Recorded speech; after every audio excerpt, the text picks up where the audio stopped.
Nós começamos nessa manhã a falar sobre a mensagem que concluiremos nessa noite com o tema Não tenha medo da morte. Mais uma vez leremos todos juntos o Salmo 23, versículo 4, que você conhece de cor, mas todos juntos vamos ler o Salmo 23, ou de cor pronunciá-lo, o versículo 4. Vamos todos juntos? Ainda que eu ande pelo vale da sombra da morte, não temerei mal nenhum, porque tu estás comigo. O teu bordão e o teu cajado me consolam. Oremos mais uma vez. Bendito Deus, louvamos o seu nome nessa noite e pedimos a tua santa direção. Fala ao nosso coração, ajuda-nos e conforta-nos por meio da sua palavra. Em nome de Jesus. Amém. Nessa manhã, queridos, apenas retomando, nós meditamos sobre duas perguntas, iniciamos com duas perguntas quando nós temos que lidar ou pensar na morte, ou que nos levam a temer profundamente a morte. E a primeira pergunta foi, por que nós tememos tanto a morte? A segunda, qual é a grande causa da morte? E agora, continuando, vamos falar ou meditar sobre outras perguntas para que, quem sabe, possamos, pela palavra de Deus, ter em nós a coragem suficiente para enfrentar esse mal que nos rodeia e que entrou neste mundo caído, que nos entristece, nos abate, mas que quando olhamos para a cruz, o poder de Deus, encontramos a força que precisamos para continuar a nossa jornada. E a próxima pergunta é que devemos fazer é o que a morte representa para os filhos de Deus. Para os filhos de Deus, aqueles que estão em Cristo, a morte tem outros aspectos, além daqueles que não creem em Deus têm em sua mente, seu coração. Ela não traz lições apenas para o porvir, para o que vai acontecer quando nós fecharmos os olhos. Ela traz lições para o aqui, para o agora. E por causa disso, por mais incoerente que possa ser o que eu vou dizer aqui, ela é confortadora. Para nós que estamos aqui agora, ela traz um determinado conforto e lições importantes. Primeiro, ela nos ensina sobre a nossa absoluta limitação. A morte iguala a todos na sua dor, no seu sofrimento. A morte não escolhe raça, não escolhe nacionalidade, nível social, nível intelectual. Como diz a frase, não há carro funerário com engate, gente. Ninguém levará nada quando fechar os seus olhos para outro mundo. Ninguém levará nada, a não ser os que tentaram no passado, como os faraós, colocaram nas suas pirâmides toda a sua riqueza para não servir para nada. Da mesma maneira, não adiantará nada, mesmo que você queira levar todos os seus bens que você conquistou na vida para o seu túmulo. Não fará a mínima diferença. Por isso, nós não vamos olhar para ninguém como se fôssemos superiores. A morte nos enche de humildade, empatia, simpatia pelo próximo.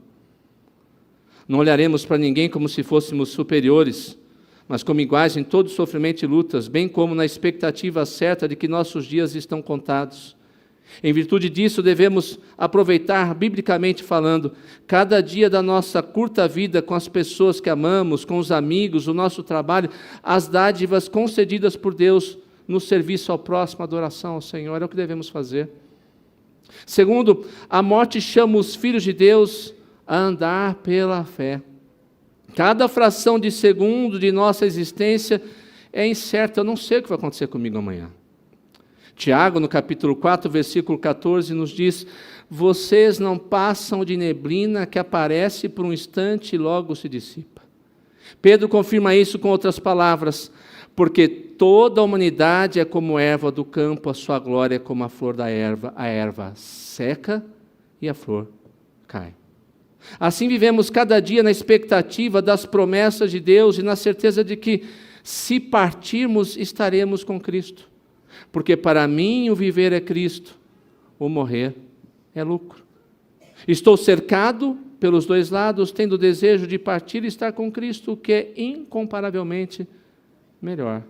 Eu ando pela fé na expectativa da morte, porque eu não sei o que vai acontecer amanhã. Eu só sei que a vida passará e eu teria que estar um dia na presença do Senhor. Terceiro, a morte para os filhos de Deus é a vitória sobre este mundo.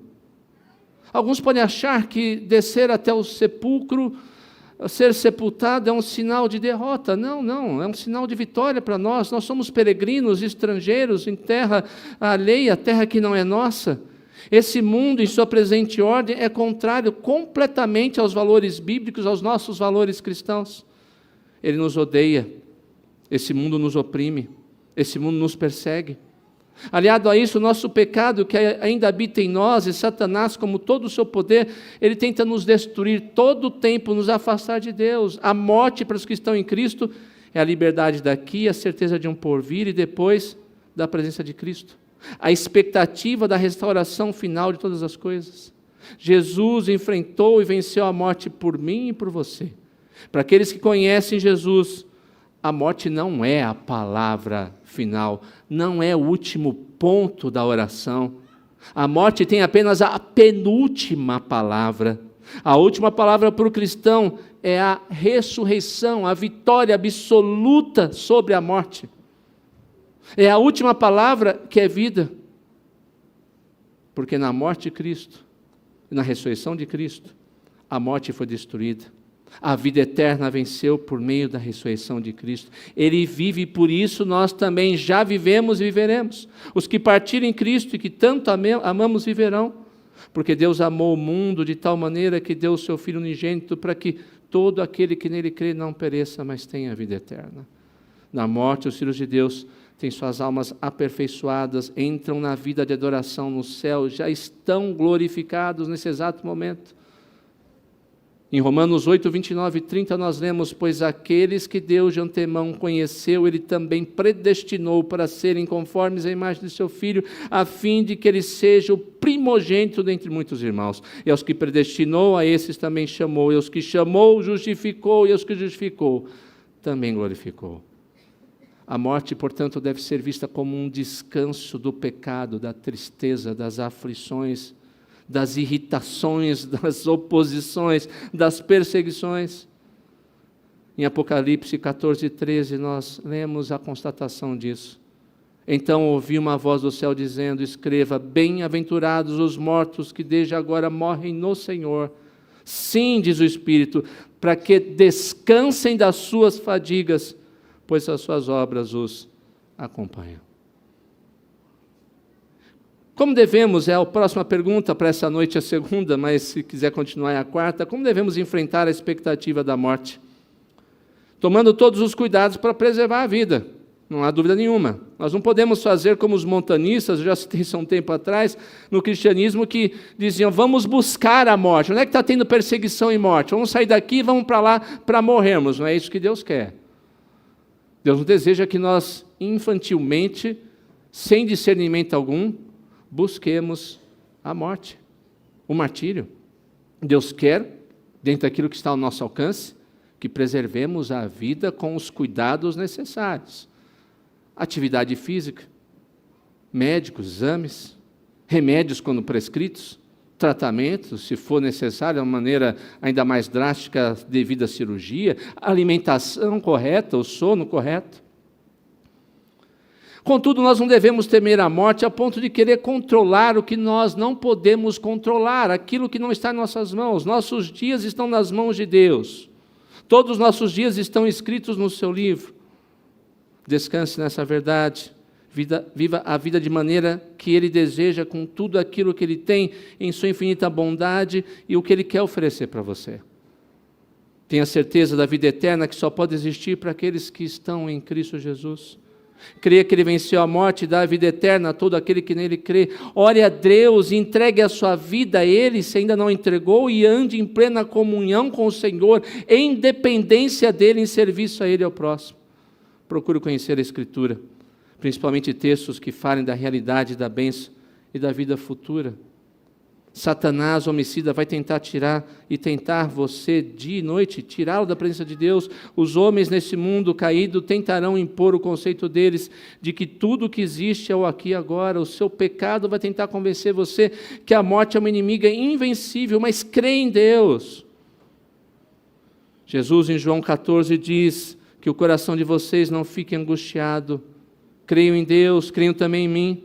Na casa do meu Pai há muitas moradas, se não fosse assim, eu já lhes teria dito, pois eu vou preparar um lugar para vocês, e quando eu for e preparar um lugar, voltarei e os receberei para mim mesmo, para que onde eu estou, vocês estejam também. Terceira pergunta: e se eu ficar doente, eu tiver que enfrentar a morte?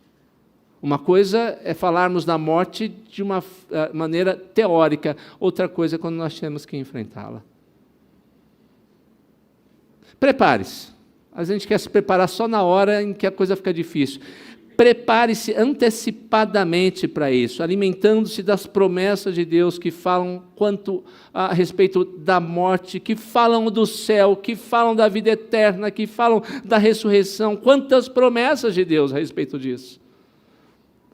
Nós vivemos por aquilo que não vemos e não por aquilo que nós vemos. Vivemos pelas promessas de Deus e não pelas circunstâncias. Porque se não for assim, nós não estaremos vivendo pela fé. Ore pedindo força a Deus. Não temos capacidade de enfrentar sozinhos o vale da sombra da morte, mas com Ele ao nosso lado não precisaremos temer mal algum. Saiba qual é a realidade daquilo que Deus tem para nós. A morte não é o fim de todas as coisas. Os que creem em Cristo podem ter a certeza absoluta da vida eterna. Confie na soberania de Deus, que já mencionamos nessa manhã. A morte e a doença não o surpreende. Ele escreveu todos os nossos dias. O salmista no Salmo 139 fala sobre isso. Ele está apenas cumprindo em nós os seus bons propósitos e também para aqueles que amamos. Busca a comunhão dos irmãos, o apoio fraternal, espiritual, que o corpo de Cristo dá nos momentos difíceis, de sofrimento, de dor. Não se isole, não se feche em você mesmo. A comunhão é doce, é a doce presença, o afeto, a presença de Cristo por meio dos irmãos, com suas palavras, ajudas, ombro amigo, oração e joelhos dobrados.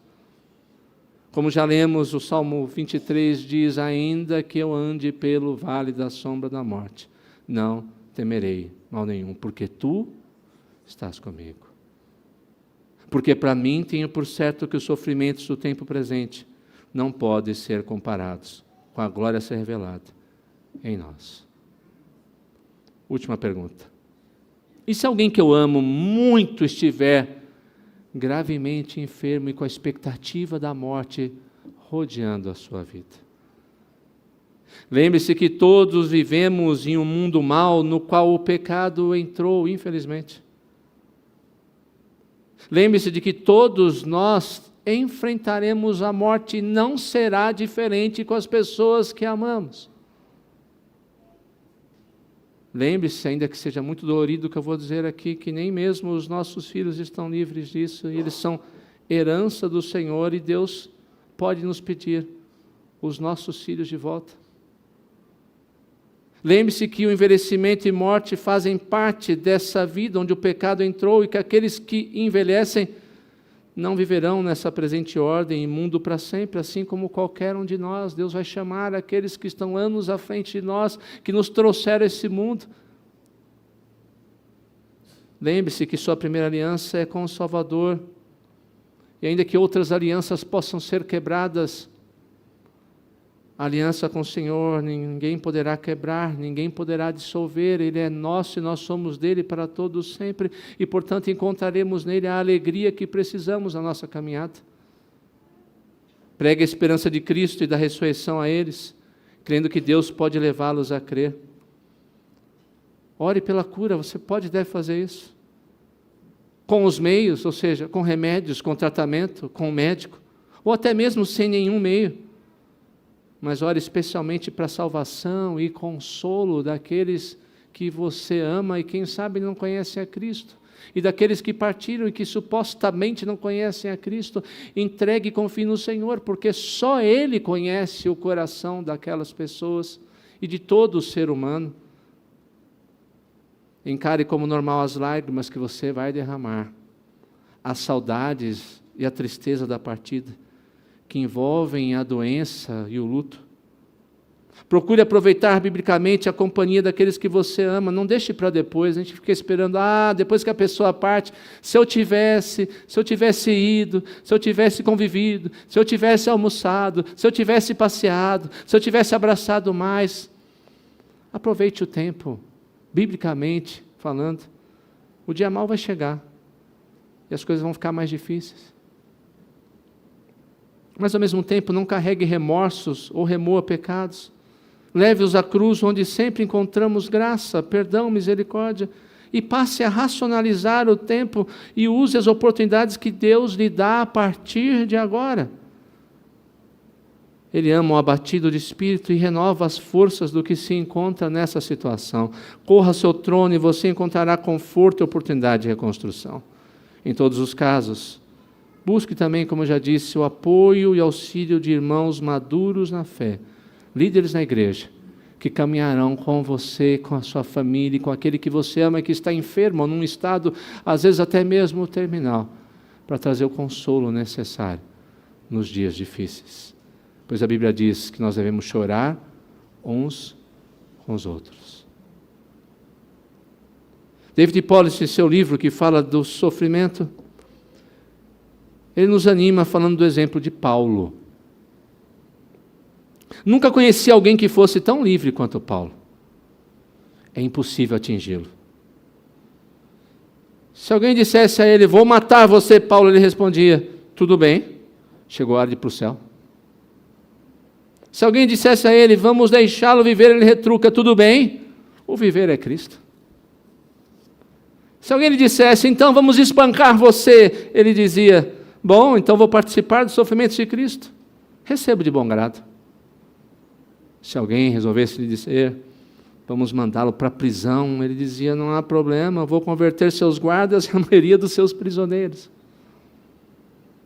Paulo é inabalável. Como é que ele ficou assim? Ele sempre voltava ao Evangelho. Veja o que ele diz em Filipenses 1, 12 a 17, estou na prisão, mas não tem problema. Isso fez com que outros criassem coragem para pregar o Evangelho. Posso compartilhar o Evangelho aqui onde estou. Todas as coisas promovem o Evangelho. Na obra O Peregrino, de John Bunyan, ele termina usando uma figura que nós no Ocidente usamos até hoje para se referir à morte.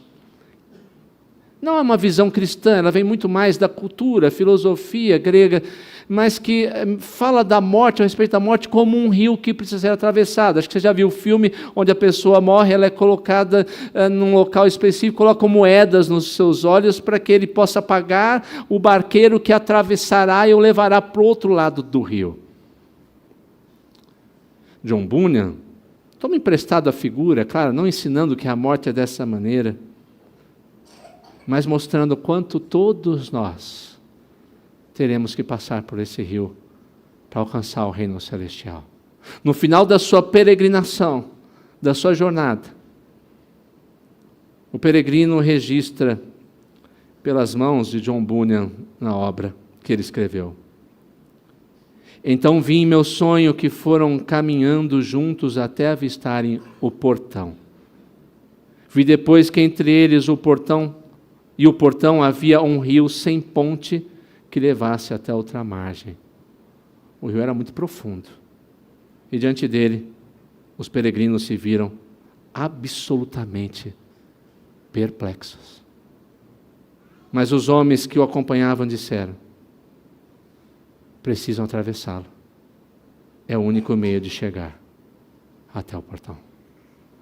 Meus queridos, que possamos em Cristo Jesus, ao respondermos essas perguntas, enfrentar o medo que a morte nos traz, sabendo que a morte é o rio que atravessaremos e que aqueles que amamos também terão que atravessar para encontrar o portão da cidade celestial e para ouvirem do Senhor Jesus: vinde benditos do meu Pai, para o reino que desde antes da fundação do mundo vos está preparado.